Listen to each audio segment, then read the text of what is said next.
Good afternoon, everyone. My name is Aubrey Taylor, and this is our next maternal mental health series. And today we'll be discussing the connection between physical and mental health. So, just a little bit about me. I am a Master of Social Work student and intern with Cameron County Mental Health Task Force. And what initially sparked my maternal mental health passion is becoming a mother myself. I have a 2-year-old son and a 3-year-old daughter. And just becoming a mother and jumping into motherhood really changed me. And so the mission of mental health, Cameron County Mental Health Task Force is to enhance community awareness, dedication, and resources to address behavioral requirements of Texas residents. And the purpose of this group or this space is to provide a safe and supportive space to talk about maternal mental health and help you build tools for your well-being. And I do want to share this confidentiality statement, and it says that whatever is shared here stays here, with one exception. If I learn that someone may harm themselves or others, I'm required to take action to ensure safety. Other than that, this is a private and a respectful place. And so just know that you are safe here. And so, welcome back to the Maternal Mental Health series. Today, we're going to talk about something that often gets overlooked because of the busyness of motherhood, which is our physical health. Just know that your mental health and your mental well-being and your emotional well-being are deeply connected to how you nourish and care for your body. And so today I want to explore how small and intentional habits around sleep, nutrition, and movement can make a big difference in how we feel. So first, I want to discuss the impact of sleep, nutrition, and exercise. So when it comes to sleep, lack of sleep increases irritability, anxiety, and symptoms of depression, and even short rest periods or naps can help improve your mood. And so rest as mothers is so important, especially when we're not only a mother, but when we are still active in our own work lives and when we're trying to do all of the things. Rest is going to be one of our main things that's going to keep us going so that we can avoid things like irritability, anxiety, and depression. And so next, something that can impact us is our nutrition. Balanced meals help stabilize our blood sugar and help regulate our moods. And so eating simple things like healthy snacks such as fruits, nuts, and yogurt can help provide us with some energy. And so I know that sometimes when we get too busy, sometimes we're so focused on just feeding our children instead of ourselves. But I think it's important to get in some type of nutrients so that we do have the energy to continue to work and also be a mother and take care of our children. And then lastly, exercise. So physical activity releases endorphins, which naturally boosts mood. And so even short walks or stretching can improve mental clarity and reduce stress. Exercise is so important because I think when we get to a point where um, we are just mothering or we're just working all the time, our bodies need something more. And so that physical activity will allow us to reduce some of that stress and anxiety that we're feeling, along with giving us the energy that we need to increase our and improve our mental clarity. And so just a few research insights. Lesser et al. Found that postpartum women who engaged in regular physical activity experienced significant improvements in psychological well-being and reduced depressive symptoms. And Levitt et al.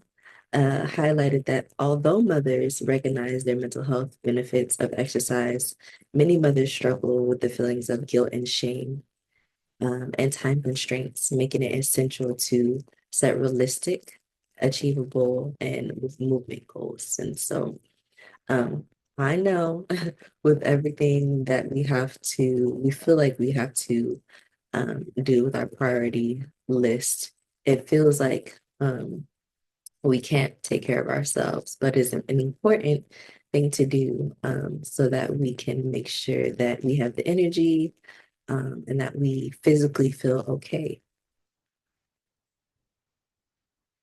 So next, I want to talk about developing healthy routines so that we can get into the routine of not only caring for others, but being intentional about caring for ourselves. And so first, we should start with one small manageable habit.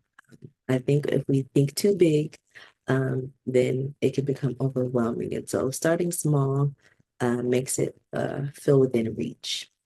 And so another thing that we can do is stack new habits into our existing routines.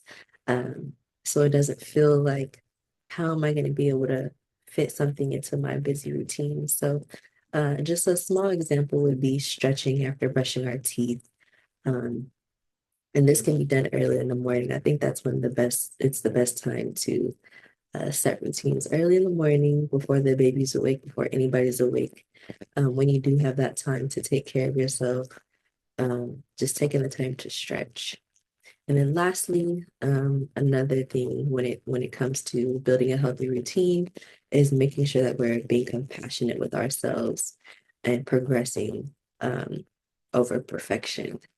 So just know that whatever you put into practice is going to take time, and don't focus on being perfect. Just focus on the progress that you're making.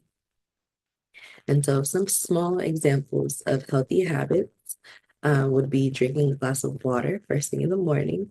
Like I said before, the morning things done in the morning are usually the best, especially because that is you're waking up before everybody else, and it just gives your body time to um, just get used to having a fresh start. And so number two says step outside for fresh air each day. Um, this kind of helps you get your day started.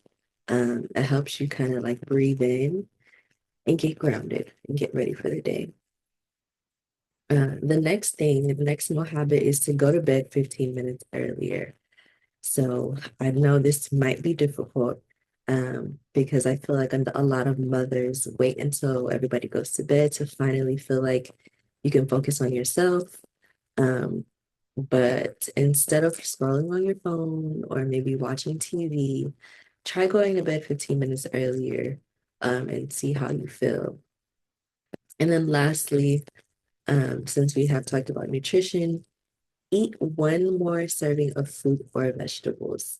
Um, I know it probably feels easier to just eat some fast food or eat a quick snack, but incorporating fruits and vegetables in our body or in our routine gives us more energy than we think because fruits and vegetables and it contributes to that water intake. And so just a short research insight. Shin demonstrated that structured healthcare programs focusing on physical activity and self-care significantly improves both our physical and mental health outcomes in working mothers. And so if you are a mother who has to work, making sure that you are incorporating not only self-care but physical activity definitely keeps you going, keeps your body going, and keeps your mind going, and keeps your mind healthy. And so I do want to talk about a activity to help us set some realistic wellness routines. And so just some instructions before you get started. I want you to identify one area to focus on. So that could be sleep, it could be nutrition, and it could be movement. Remember, we're starting small. Okay. I don't want you to overwhelm yourself. We want to do something that'll be attainable. Okay. So write down a small, realistic goal for the week. Right. So some examples could be for sleep. I will aim for at least 6 hours of sleep 3 nights this week. For nutrition, it could be I will prepare one healthy snack ahead of time. And then for movement, it could be I will walk for 10 minutes every other day. And remember, we want to start small with our goals, so we're not overwhelming ourselves within our busy lives. We want to start small so we can notice those differences and so that we can keep going. And so, another research insight would be in their study of 2023. Lesser et al. Explored the effectiveness of postpartum group exercise programs and found that social support and movement settings help mothers sustain physical activity behaviors over time. And so another thing that you could do if you feel like you have the time is find a mother support group to be a part of. And maybe that motherhood support group takes walks every day, or maybe they do yoga. And so you don't have to do it every day during the week, but maybe once or twice a week to start off, so that you can see how you're feeling. Okay. And so just a reflection question. I want you to think about and I want you to ask yourself, how do you feel about the goal you set? And I also want you to think about if it feels realistic and achievable to you.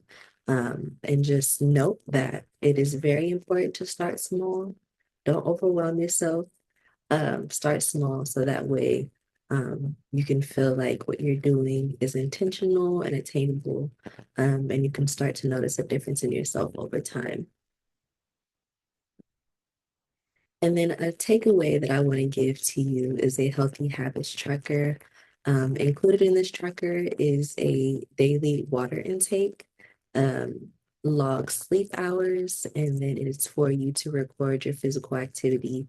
So know that any small movement counts, okay? And I also want you to note one healthy meal or snack per day. So remember, small steps lead to big changes over time. Your body and your mind are connected, and caring for yourself helps you nurture others. So make sure you use this tracker to celebrate your progress and do not strive for perfection. Lastly, I want to offer this optional support invitation. If you want personalized support in a setting, in a virtual setting to help achieve your wellness goals. I'm offering one-on-one support via Zoom. And so you deserve to feel good about your body and your mind. You can reach out to me via the task force email, and that's at CameronCountyMentalHealth@gmail.com. Lastly, I want to thank you for showing up for yourself today. Next week, we're going to explore mindfulness techniques to reduce stress and stay grounded. Thank you again for showing up for yourself today. I look forward to seeing you next week.